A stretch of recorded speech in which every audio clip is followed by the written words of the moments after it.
My grandson looked me in the eye, smirked, and said, "She's just kind of an embarrassment." And the boys around him laughed like it was the most natural thing in the world. He didn't whisper it. He didn't check if I'd gone upstairs. He didn't care that I stood 6 feet away in the kitchen doorway, holding a plate of homemade brownies like some caricature of a sweet, clueless grandmother. He didn't even blink when the laughter died down and I didn't move. My daughter, his mother, Melissa, glanced at me briefly, then back to her wine glass. No one said a thing. I stood there for a moment longer, not because I was in shock, but because I wanted to remember everything about that second.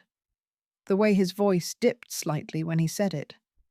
The way the boys chuckled, one even snorting through his nose. The way Melissa adjusted the volume on the speaker and said, "Mum, why don't you let us talk a bit?" Like I hadn't just been gutted in front of a room full of teenagers. I walked back into the kitchen, placed the plate down on the counter, and I washed my hands slowly, one at a time, like I was trying to scrub the sound of his voice from my skin. The faucet hummed, the sink filled, the brownies remained untouched. No one followed me. When you're 77 and widowed, people assume you've gone soft, that your bones don't just ache, they quiet you, that your mind drifts, that maybe you don't hear so well anymore. But I heard him, every syllable. I heard the smirk in his throat, the authority in his tone, like he'd already decided what kind of woman I was, and it wasn't someone worth defending. That night, I lay in bed beneath a quilt I made the year my husband died. The threads were fraying. One corner had come undone. I hadn't fixed it, not because I didn't know how, but because I hadn't had time. Or rather, I hadn't been allowed to have time.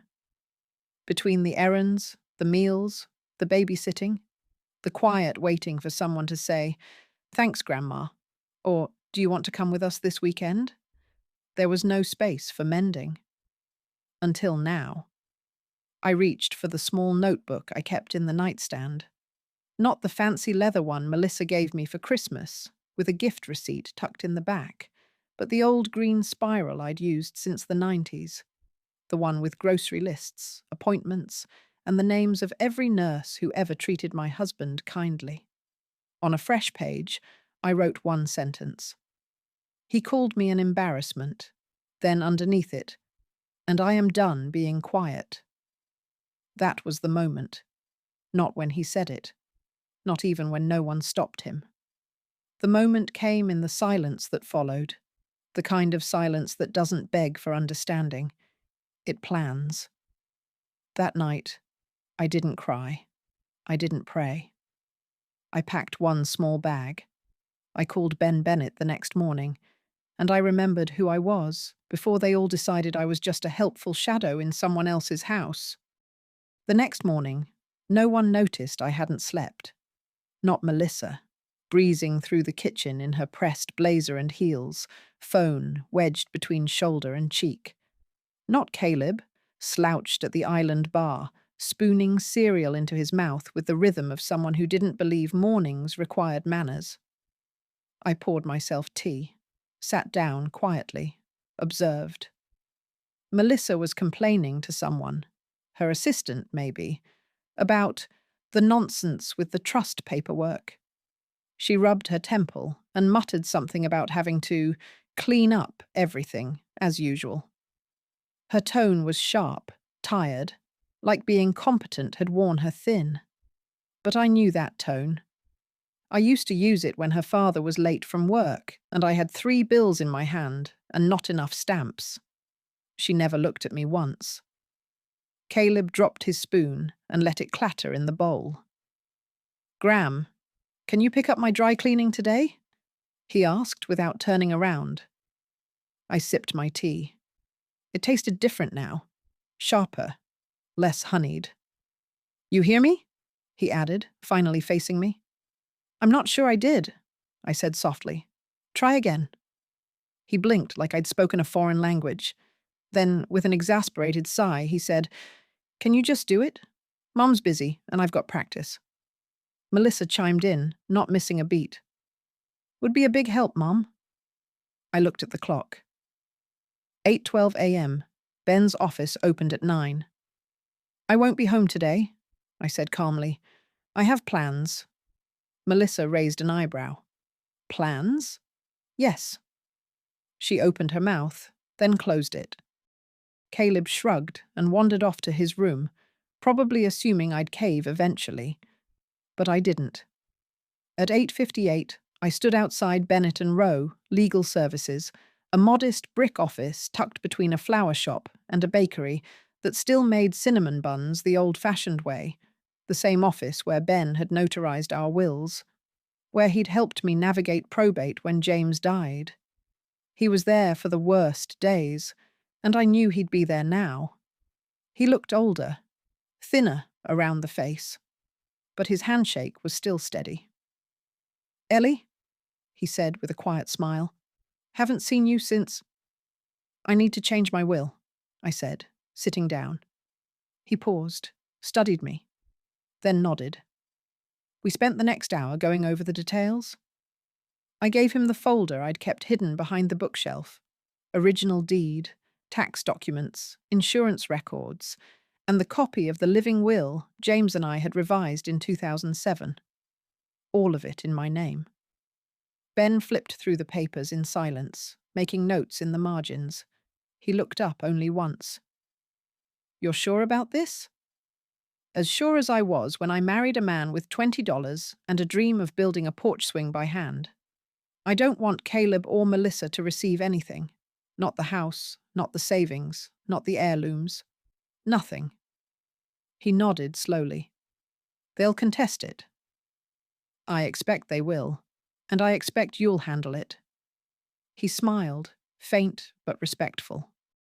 By the time I left, the clouds had cleared and the sun had come out. Warm, but not arrogant, like it knew it didn't need to shine loudly to be felt. That afternoon, Melissa texted, "Hey, Caleb said you were weird this morning. Everything okay?" I didn't reply. I was sitting by the window, writing in my notebook again. Underneath the last line, I added another. "They only notice when you stop bending." James used to say there were two kinds of people: the ones who see what you do and the ones who see what's missing. Melissa was always the second kind. When she was little, I thought it was just ambition. She wanted her shoelaces straighter, her birthday cake taller, her papers cleaner than the other kids. I fed that hunger the best I could. Ironed every school blouse crisp, stayed up to help with projects, never said no to another trip to the library. But even then, I knew I was training someone who'd grow up looking at the world through a measuring lens, including me, especially me. She was 12 when James got sick, 14 when I started skipping meals to pay for his medication, 17 when I pawned my wedding ring to cover the heating bill that winter. She never knew that part. Or maybe she did, but she filed it away as just what mothers do. Quiet things, invisible things, things that don't make it into speeches or framed memories. After James died, I worked at the church thrift shop for years. Not for money, just to keep moving, to stay useful. Melissa visited on weekends, sometimes with Caleb when he was small. He used to bring me dandelions and say I was prettier than the flowers. I kept one of those in a book, flattened and brown now, but still mine. Then came the day she offered, no, insisted, I move in with them. "You shouldn't be alone anymore," she'd said. "It's not safe, not at your age." She meant it kindly, I think. Or maybe it just sounded kind enough to repeat at parties. At first, I believed her. I packed carefully, choosing only what mattered. James's cufflinks, my recipe cards, the photo of our old house on Eucalyptus Lane. I left behind the creaky floors and the kettle that whistled wrong. I told myself this was the next chapter. but chapters need titles. And mine became, Don't Get in the Way. They gave me the guest room. I kept it tidy. Too tidy, maybe. Like a hotel you're afraid to make a mess in. I baked on Sundays. Kept to myself. Tried not to interrupt Melissa's Zoom calls or Caleb's games. I said thank you too often. For meals I cooked. For rides I didn't ask for. For being allowed to stay in a home I helped finance through every babysat hour and birthday check. Then the little things started changing. My teapot was replaced with a Keurig. The rocking chair vanished from the porch. My crochet basket ended up in the garage for decluttering. I stopped asking questions. I stopped bringing it up. Because every time I did, I saw Melissa's patience shrink by a half-inch. Mum, it's just stuff. No, I wanted to say. It's a map, a record of my being. But I didn't. And Caleb, he changed too. The little boy who used to kiss my hand when I made pancakes started rolling his eyes when I asked him about school. He mimicked Melissa's tone when he was annoyed, cold, clipped, efficient. And I took it, because I believed loyalty meant endurance. Until that night. Until the brownies. Until the word embarrassment made every quiet compromise echo in my ears like a siren I could no longer ignore. That night, I wrote again. They don't see me. They see a task, a fixture, something to manage. And then, beneath it, I have managed enough. There's a kind of humiliation that doesn't shout. It lives in the soft corners of a room, in the way people pause when you enter and smile too tightly. It's in the silence after you speak, how it lingers, awkward and cold, like you've interrupted something by existing. That's the kind I lived with. Not open cruelty, not fists on the table, just the quiet, exhausting erosion of dignity. The day after Caleb's remark, I walked into the kitchen and found my teacups boxed up. Not broken, not missing. Just boxed. Taped shut and stacked neatly by the door, next to a sticky note that read, Goodwill. I stood there for a long while, one hand on the counter, trying to breathe through the hollow in my chest. Melissa walked in, wearing her gym leggings and that high ponytail that always made her look too young and too tired at the same time. Oh, she said, I was going to tell you. We're making space. Caleb said the shelves looked cluttered. Cluttered? Yeah, just too much going on. It's more of a clean aesthetic now. My cups were clean. I didn't mean it like that. Of course she didn't. She walked past me to the fridge, pulled out a green juice, twisted the cap with one hand like it was a victory, and took a long sip. I wanted to ask her if she remembered when those cups came from. When James and I brought them back from a trip to Quebec, our first vacation after he beat cancer the first time. We picked them together, painted porcelain with tiny blue leaves, like something out of a storybook. She had been 10, but she didn't remember. Or she did, and it didn't matter. So I just said, leave them. I'll take care of it. Melissa shrugged. Whatever you want. I spent the next hour in the garage, finding a box that was mine, something sturdy. I wrapped the cups carefully, even the chipped one James always used, and taped it shut. I didn't label it. Some things don't need explaining. That evening, Caleb came home with 2 friends, boys with baseball caps and long legs, their laughter trailing through the hallway like perfume. I stayed in my room. I always did when he had guests. That was the unspoken rule. Disappear. But around 7 p.m., I needed tea, so I came out, quiet as always, feet soft against the tile. The boys were in the living room. Caleb was showing them a video, all laughter and pride, and then I heard it. And then she started going on about how she bought that house on Eucalyptus Lane herself. Like, who even cares? My mum paid for this one. Grandma acts like she built the place. Laughter again. One of the boys said, "She's always around, though." Caleb chuckled. "Yeah, like a ghost that folds laundry." And that's when it hit me. Not just what he said, but what he believed. He didn't know. He didn't know it was my money that gave Melissa her first down payment, that I took out a second mortgage on my retirement house to help them, that when James died, I downsized, cashed out his life insurance, and quietly handed Melissa a check with trembling hands and a heart that only wanted to stay close to family. He didn't know. Because she never told him. That night, I couldn't finish my tea. I poured it down the sink, and then I sat at my desk and opened the notebook again. They erased the story. But I'm still holding the pen? I spent the next 2 days combing through drawers. I found receipts, emails, the deed to my old house, the notarized agreement that listed me as a co-signer on this one. I stacked it all neatly in a folder and labeled it Truth for Later. Because there would be a later.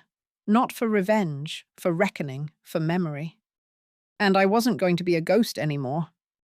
There's a ritual to vanishing in your own home. You learn the creaky floorboards, the times of day the hallway is least trafficked, how to shuffle past closed doors like a whisper. You don't make noise. You don't make mess. You don't ask questions that might turn into explanations you're not owed.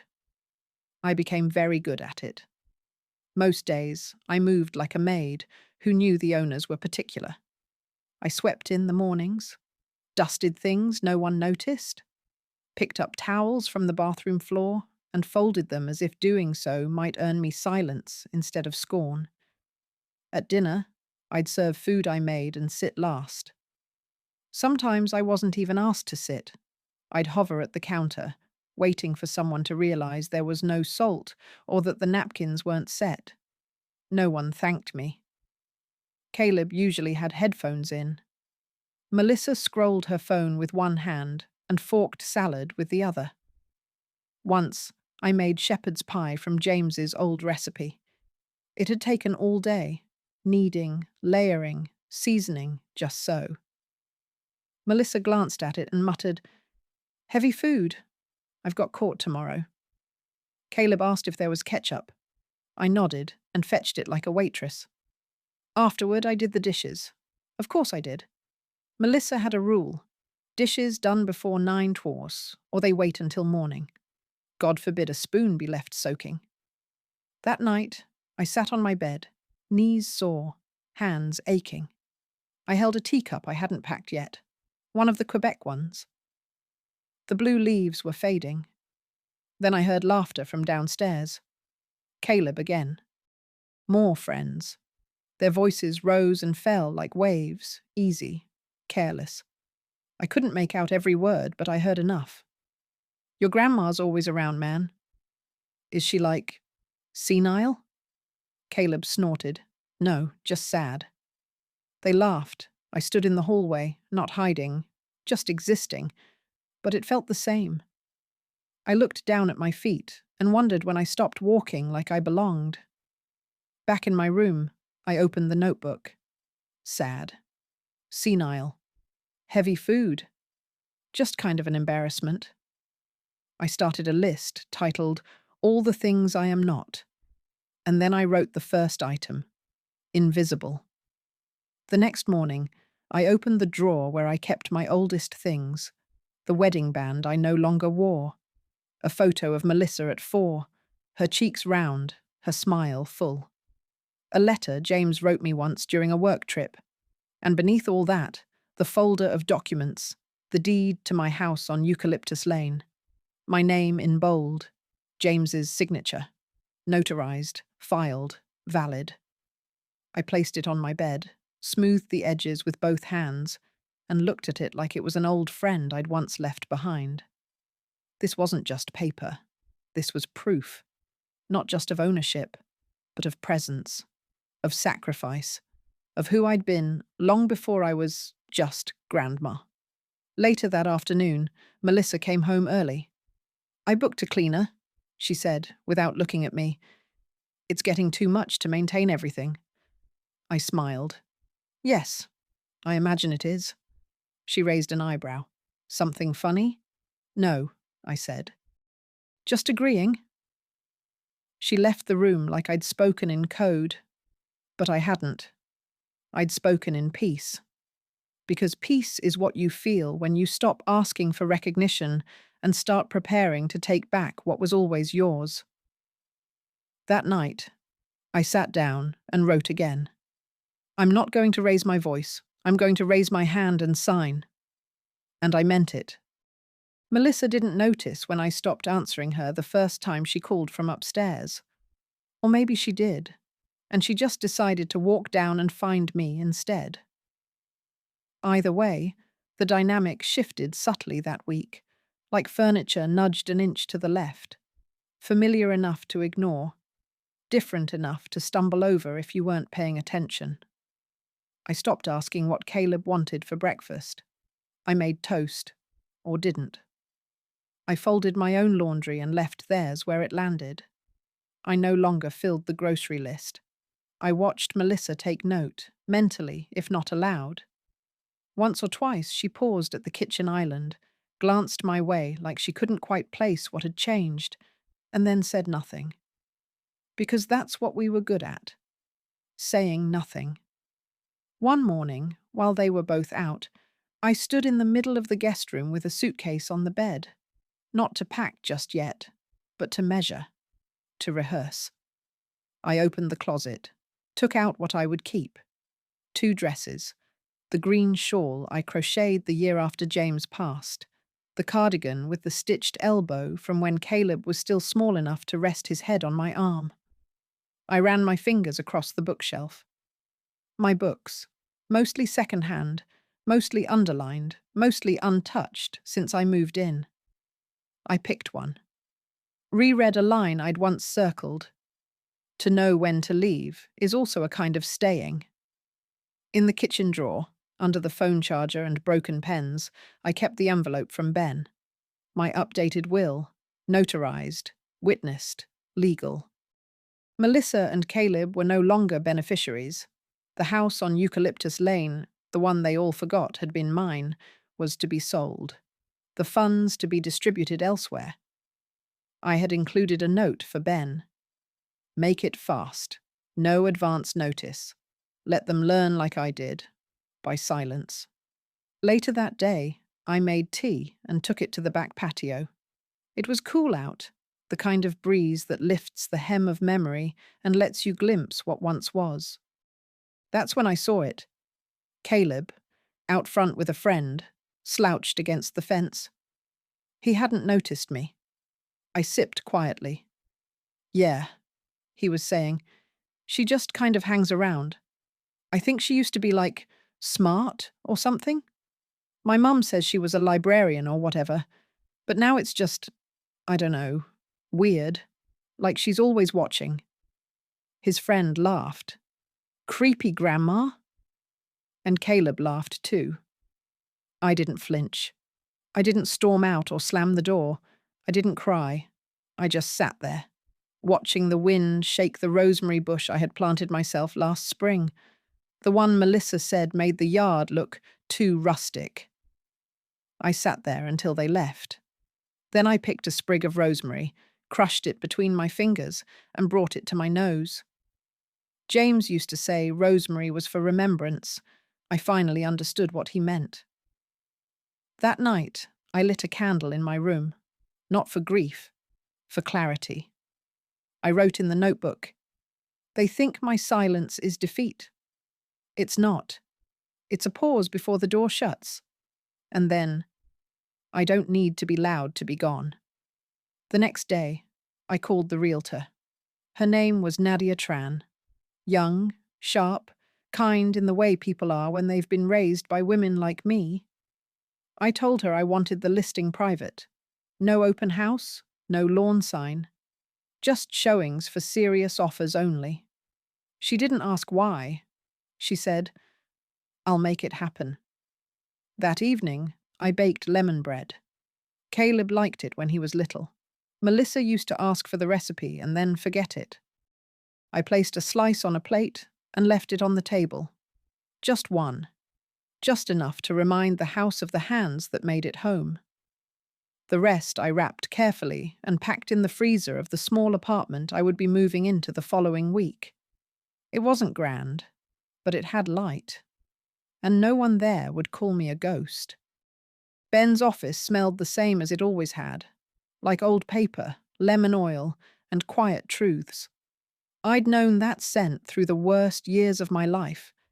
The day James and I signed our first loan, the afternoon we finalized his end-of-life directives. And now, the moment I came to finish the work I should have done long ago. He looked up when I entered. His glasses were slipping down his nose. "You're early," he said. "I've been late enough," I answered. He didn't ask for small talk. That's why I trusted him. He opened a folder already on his desk, the one I'd given him with everything. The house deed, the updated will, the trust structure I'd wanted in place. Ben moved deliberately, the way people do when they know their actions carry weight. "Everything's filed," he said. "I sent the necessary notices to your financial institution. The house is cleared for listing. You're still sure?" "Ben," I said quietly, "if I had $1 for every time I've stayed quiet for peace, I wouldn't need to sell the house. But yes, I'm sure." He nodded, slid a few pages across the desk. "Just these left to sign." I read each one. My eyes weren't as sharp as they used to be, but I made sure I understood every line. I initialed each clause. I signed the last page and pressed the pen gently to the table. It was done. No more inheritance for Melissa. No college fund from me for Caleb. No second chances disguised as third strikes. Ben didn't gloat. He just looked at me and said, "You're the only client I've had this month who knew exactly what she wanted." "I've had years to practice," I said. Outside, the sky had softened to a pearled grey, the kind of light that made you nostalgic for things you couldn't name. I walked down the street to the post office, sent one envelope, to myself, my new address. A real place. Not someone else's guest room. The woman behind the counter gave me a curious smile when I asked for 2 stamps. "Just in case I want to write back," I said. And she laughed, not realizing it wasn't a joke.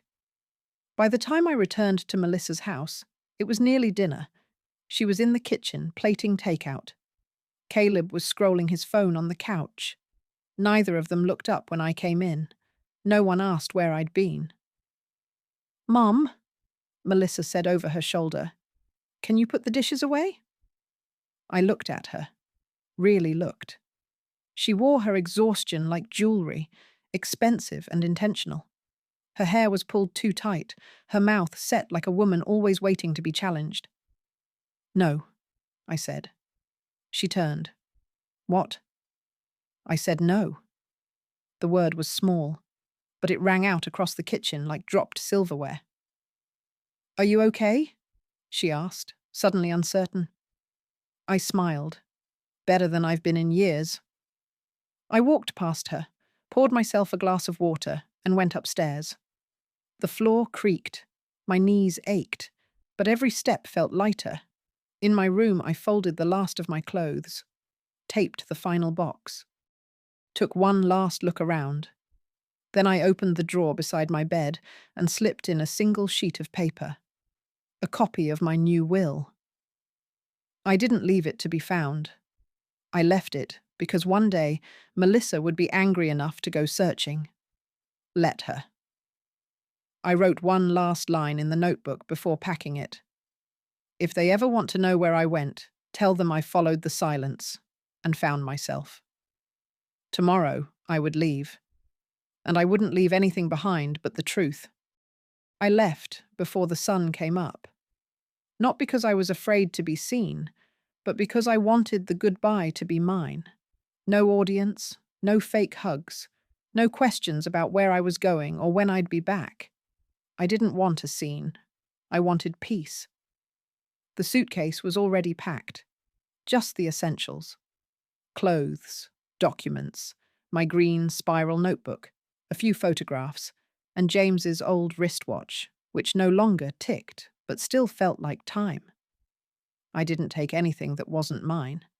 Not the glass vase Melissa always said was heirloom, even though I bought it at a garage sale in '87.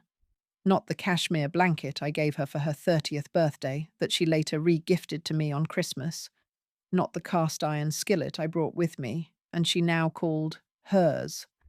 Let them have the things. I was taking back the weight. I left a note on the kitchen table, nothing dramatic, just a folded dish towel and my house key on top. I didn't sign it. The car came at 5:45, right on time. I had booked it under a different name. Old habits from when a woman had to learn how to disappear if she wanted to survive. The driver helped with my suitcase and said nothing beyond, "Where to?" I liked that. By 6:15, I had the keys to my new apartment. 1 bedroom, 4th floor, no elevator, but a window that faced east and caught the morning light like it had something to prove. The walls were plain. The floor creaked differently than Melissa's. There was no island in the kitchen, no marble, no pendant lighting, but there was a working stove, a chipped table, and enough room for my teapot and books. It wasn't luxury, it was liberty.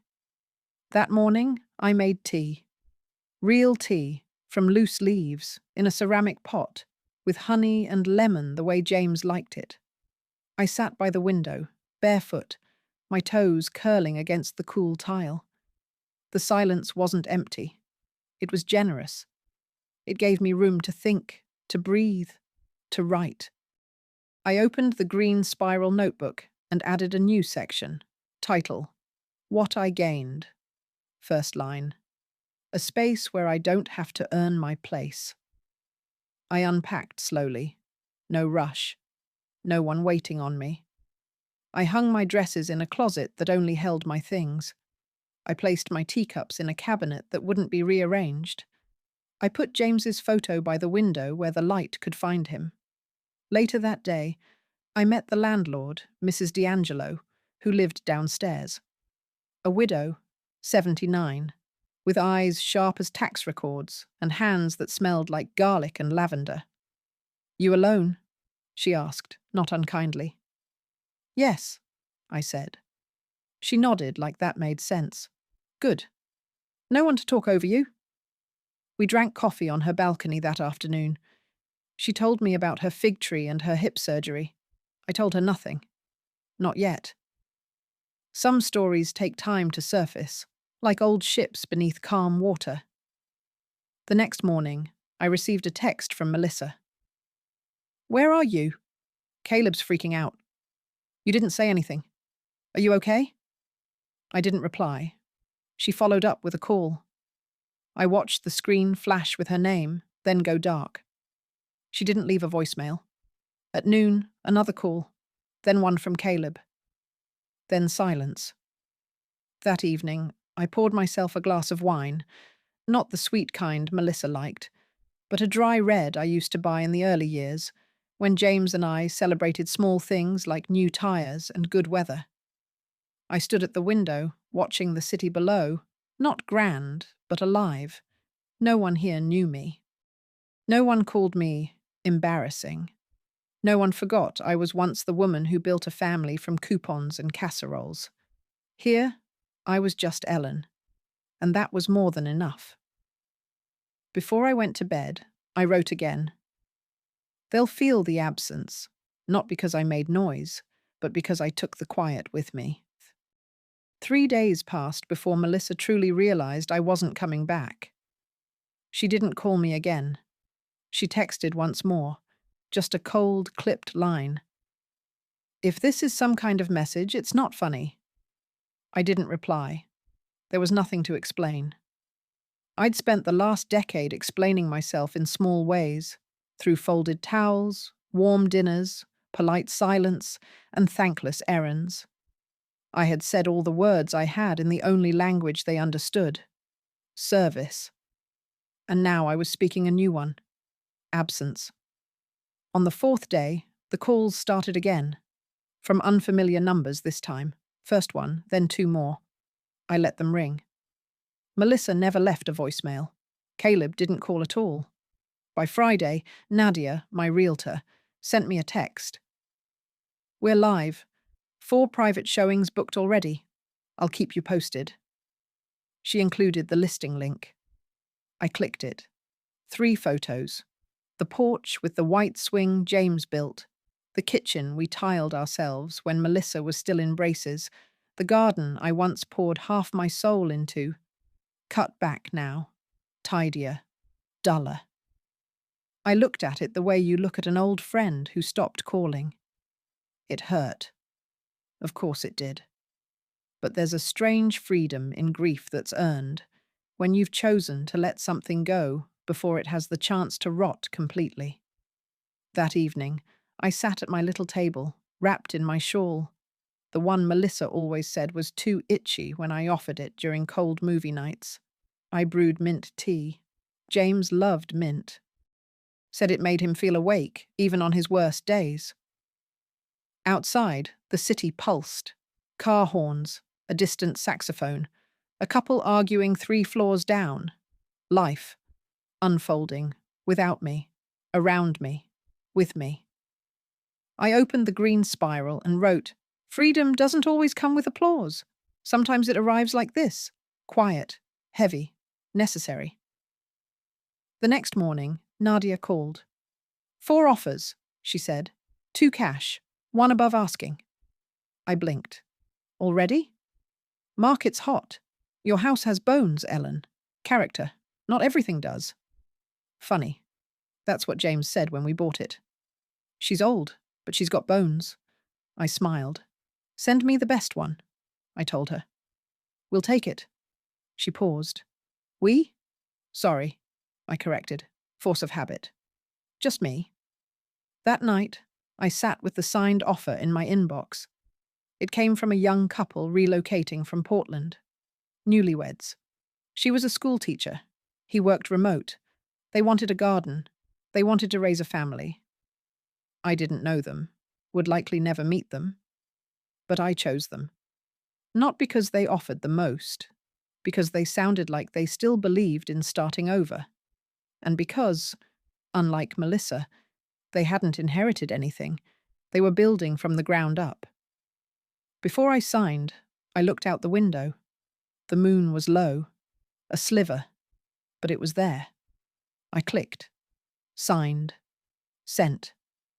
The house was no longer mine, but it wasn't theirs either. And that, more than anything, gave me peace. Before bed, I lit the small rosemary candle I'd brought from the old house. The scent filled the apartment, sharp, green, honest. I opened the notebook one last time that day. I left quietly, but the echo will stay. The morning after the house officially sold, I woke up earlier than usual. Not from nerves, not from grief, but from something steadier, relief. It was done. No more lingering guilt. No more weighing the cost of memory against the price of survival. No more waiting for Melissa to remember I was a person before I became mom. No more hoping Caleb would become kind. I brewed coffee, not tea this time. Strong. Bitter. The way I liked it before compromise softened my tastes. I drank it black by the window, wrapped in my old wool robe. Outside, the city was already alive. Delivery trucks, dogs on leashes, someone jogging with too much confidence and too little rhythm. At 9:03 a.m., I received a call from an unknown number. I didn't answer. 3 minutes later, another call. Same number. Then another. Then a pause. Then the call I knew would come. Melissa. I let it ring 6 times. Then voicemail. No message. 5 minutes later, a text. "What did you do?" Not a question. An accusation. I placed the phone face down on the table and continued folding the laundry. Just my own this time. No one else's socks to pair. No one else's wrinkles to smooth. By noon, Nadia called. She tried to block the sale, she said, no preamble. Melissa? Called the office, pretending to be you. Said there was a mistake, that the house couldn't have been sold. I closed my eyes. What did you tell her? I told her the documents are filed with the county, that the sale is notarized, verified, and legal. I told her the seller, you, acted within full ownership rights. And then? And then I ended the call. She's not your power of attorney. She has no standing. I breathed in, long and slow. She sounded desperate, Nadia added, almost gently. But not surprised. Like someone who knew this was coming. Just didn't believe it would. That afternoon, Melissa called again. This time she left a voicemail. Her voice was tight, like someone trying to cry without cracking their makeup. Mom, you can't do this. Caleb has school. We live here. This is our home. I know we haven't always, but this isn't the way. Just call me back. Please. I played it twice. Once to hear her. Once to hear what she didn't say. She never said you built this. Never said I'm sorry. Just, we live here. As if we was ever a given. I didn't reply. By dinner, my phone had lit up 19 times. I didn't touch it. Instead, I sat at the table with a bowl of soup, the kind I used to make for James when he couldn't keep anything else down. Broth and salt and quiet comfort. The walls of my apartment didn't echo with complaints. No footsteps thudding upstairs. No slammed cabinet doors. Just the occasional groan of old plumbing and the rustle of the wind through the alley outside. Peace doesn't shout. It hums. That night, I wrote one sentence in the green notebook. They never believed I'd leave because I never raised my voice. But power doesn't always need volume. And then, almost as an afterthought, sometimes power just signs a paper and walks away. The city blinked around me. Somewhere below, someone was laughing. Somewhere above, someone was crying. And in between, I sat with my tea and let the silence stretch wide enough to hold everything I used to carry for them. Now, it carried me. It was Wednesday morning when the courier knocked on Melissa's door. He didn't linger. Just rang once, handed over a certified envelope, and left. Inside, she would find the legal transfer of ownership. My name signed, notarized, final. Accompanied by a formal notice to vacate. 7 days. Not a suggestion. Not a request. A legal mandate issued by the new owners, Diane and Mark Chalmers. A quiet couple from Portland with good credit and no patience for trespassers. I imagined Melissa reading it, her lips tightening, her jaw clenching. That furrow between her brows deepening the way it always did when something wasn't under her control. I imagined Caleb in the background, asking what was going on, phone still in hand, still scrolling TikTok, still assuming the world would adjust to his convenience. There's a moment when entitlement meets consequence, and it doesn't shout. It stares back. That evening, I got a text from Melissa. You sold the house? Another. You didn't even tell us? Then a longer one. This isn't okay. This isn't normal. Are you having some kind of breakdown? I didn't answer. What was there to say? That this wasn't madness. It was memory. That this wasn't revenge. It was relief. That sometimes clarity looks like cruelty to those who've benefited from your confusion. At 9:12 p.m., a voicemail. Caleb. He sounded shaken. Grandma, hey, I don't really know what's going on, but Mom's freaking out. She said you, kicked us out. That can't be real. I mean, you wouldn't just do that, right? Silence. Then, look, I know I said some stuff. If this is about the party or whatever, I didn't mean it, okay? It was a joke. Another pause. I mean, you're kind of sensitive sometimes. Click. I sat still for a long time, staring at the phone in my hand. Not angry, not satisfied, just still. This wasn't about one insult. It wasn't about a party or a plate of brownies or a string of ungrateful days. It was about erosion, about years of being reduced, edited, erased, about the difference between being loved and being used. They never asked what I wanted. They only ever asked what I could do, what I could give, what I could let go of. So I let go of the house, and I let go of them. The next morning, I took a walk to the flower stand by 3rd and Carlton, the same one James used to surprise me from, back when he thought romance was tulips and shared silence on park benches. I bought a bunch of lavender and placed it in a chipped glass jar on my kitchen table. Then I made toast, read the paper, listened to the city groan and stretch into a new day. At noon, Nadia texted, "They tried to contact the buyers, told them there was a mistake." I replied, "The only mistake was assuming I'd stay small." That night, I brewed mint tea, pulled my cardigan close, and opened the green notebook again. New page, new title, echoes, and the first line. They only noticed I was gone when I stopped making things easier. The apartment was quiet, but I was not alone, because in that stillness, in the hum of the refrigerator, the creak of the wood under my chair, and the steady breath in my lungs, I remembered. I didn't leave to punish them. I left to preserve myself. And maybe for the first time in decades, I was finally doing that right. The rumors started before the packing did. The neighbors noticed first, as they always do. Suburbia runs on lawn gossip and hedge height whispers. One car slowing just a bit as it passed the house. Another woman across the street pausing her gardening long enough to catch Melissa dragging 2 suitcases to the curb.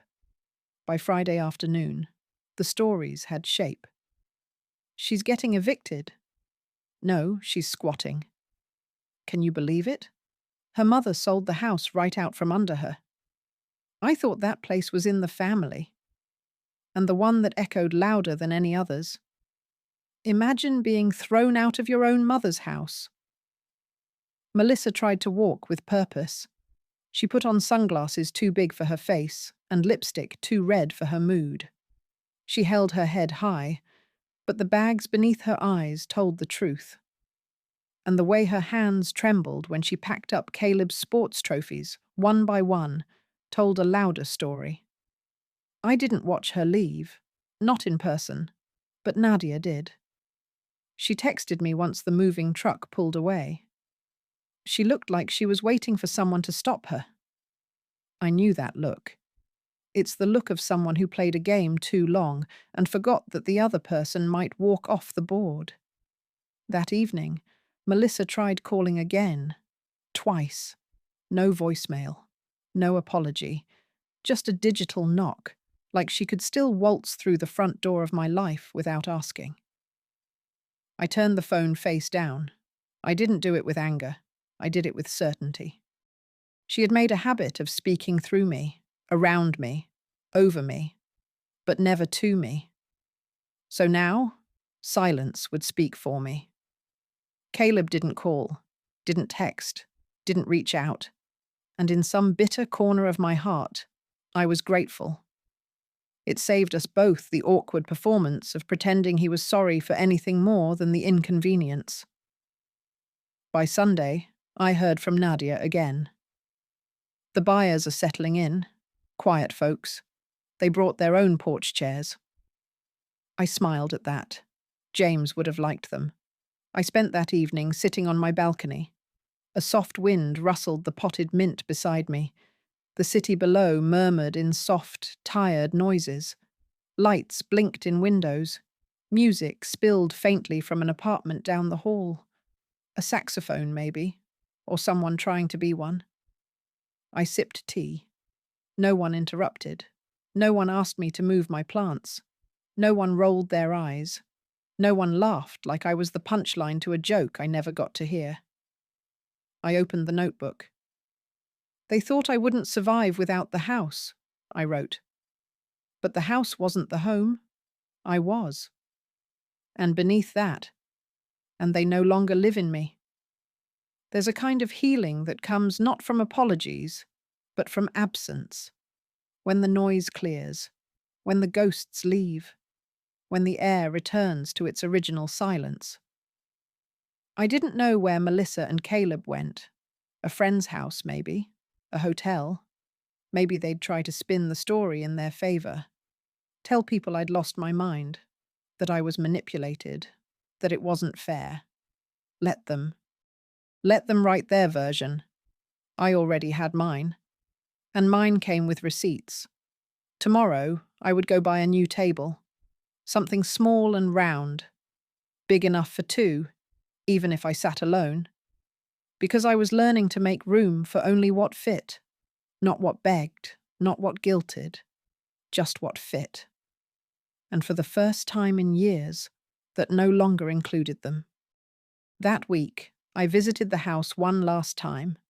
Not to reclaim it, but to release it properly. I didn't go inside. The new owners had already moved in, and I wasn't there to haunt them with old memories. I stood across the street, wearing the same wool coat James gave me our last Christmas together.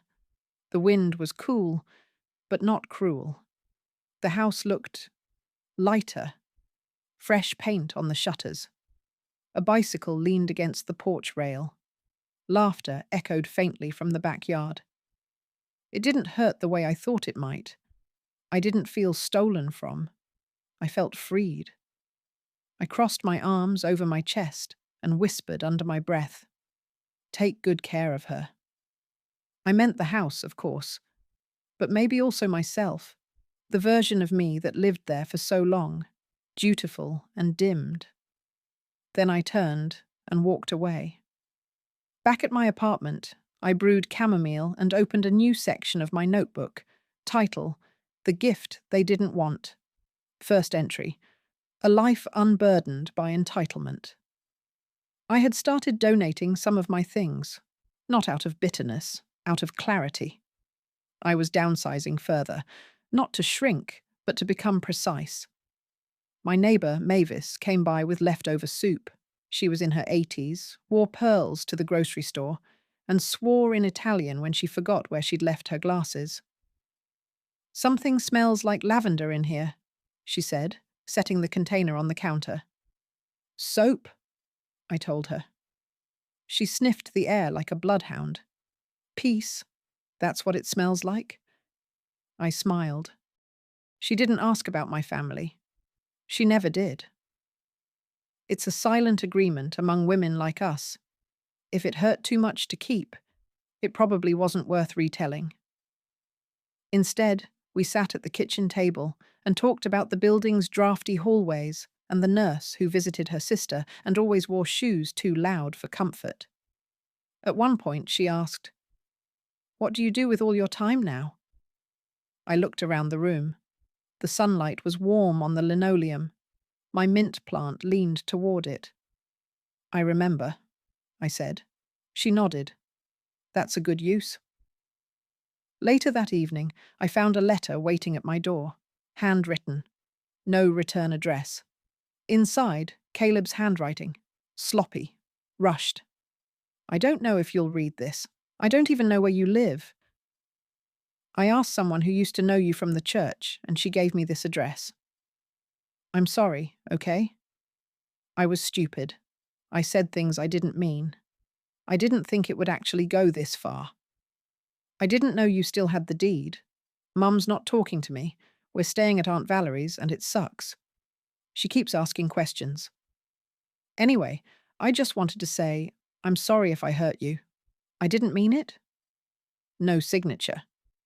Just that. I folded the letter. Not in anger. In understanding. He wasn't sorry for the words. He was sorry for the consequence. I placed the letter in a drawer and closed it gently. Then I brewed a new pot of tea, pulled out my crocheting, sat in the same chair I always did, the one that didn't belong to anyone but me. And I wrote one final line for the day. I gave them roots, but they resented the soil, so I planted myself somewhere else. I received one final call the night before their deadline to vacate. It came at 8:06 p.m. Melissa's name lit up the screen, and for a moment, I almost didn't pick up. But I did.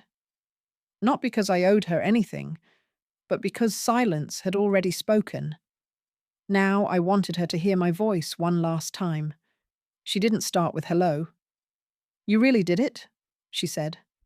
No anger this time, just breathlessness, like someone realizing the train wasn't coming back for them. "Yes," I said calmly. A pause. I didn't think you'd go through with it." "I know. You didn't even tell us." "I did," I said softly. "Just not in words you ever cared to hear." She inhaled sharply but didn't argue.